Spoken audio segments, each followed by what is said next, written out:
Parce que produire pour nourrir, pour nous, ça a du sens.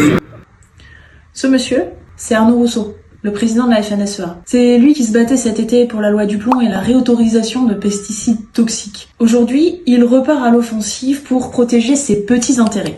Je vous explique. En France, il existe une taxe sur les carburants que nous payons toutes et tous, ou presque. Certains carburants bénéficient d'exonérations de taxes qu'on appelle des niches fiscales. Par exemple, le B100 ou biodiesel, un carburant fait à base de colza. Les biocarburants ou agrocarburants sont appelés ainsi car ils sont produits à partir de matières végétales. Mais en réalité, ils n'ont rien d'écologique. Selon une étude de la Direction Générale des Entreprises, donc rattachée à Bercy, un ministère de l'économie, c'est pas des dangereux écolos, ce fameux biodiesel a un très faible intérêt environnemental.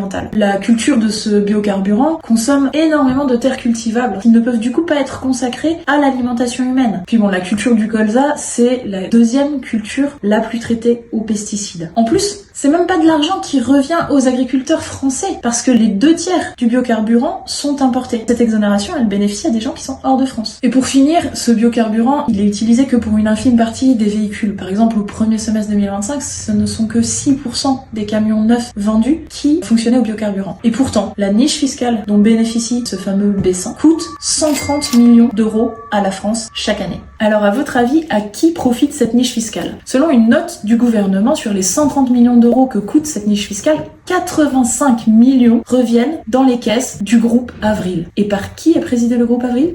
Par Arnaud Rousseau. Pour limiter le déficit de la France, le gouvernement, donc son projet de budget, propose de supprimer cette niche fiscale. Dans les jours qui ont suivi la publication de ce budget, directement la FNSEA a lancé une offensive, une grosse campagne de communication pour dire non, il faut pas supprimer cette niche fiscale, on en a absolument besoin, nos agriculteurs en ont besoin. C'est faux, je vous l'ai démontré. Et pourtant, de nombreux députés, depuis le centre jusqu'à l'extrême droite, déposent des amendements pour maintenir cette niche fiscale qui coûte, je le répète, 130 millions d'euros d'argent public. Alors c'est quoi l'idée là? On a un président de la FNSEA qui est aussi président d'un énorme groupe d'agroalimentaire qui prétend défendre les agriculteurs et les agricultrices, mais en fait il ne défend que lui-même, avec l'aide évidemment très complaisante du centre, de la droite, de l'extrême droite. Est-ce qu'on ferait pas mieux avec cet argent public, ces 130 millions d'euros d'argent des Françaises et des Français, je le rappelle, c'est quand même vos impôts, de financer des petites voitures moins polluantes, fabriquées en France, accessibles à toutes et tous, pour accompagner le verdissement du parc automobile français? Ne ferait-on pas mieux d'utiliser cet argent pour renforcer des services publics, pour accompagner la transition agricole? En fait, on pourrait faire plein d'autres choses avec ces 130 millions que de remplir les caisses du groupe Avril. Et nous, écologistes, nous nous battrons à l'Assemblée pour la suppression de cette niche fiscale et pour utiliser beaucoup mieux, vraiment au bénéfice des agriculteurs et des agricultrices,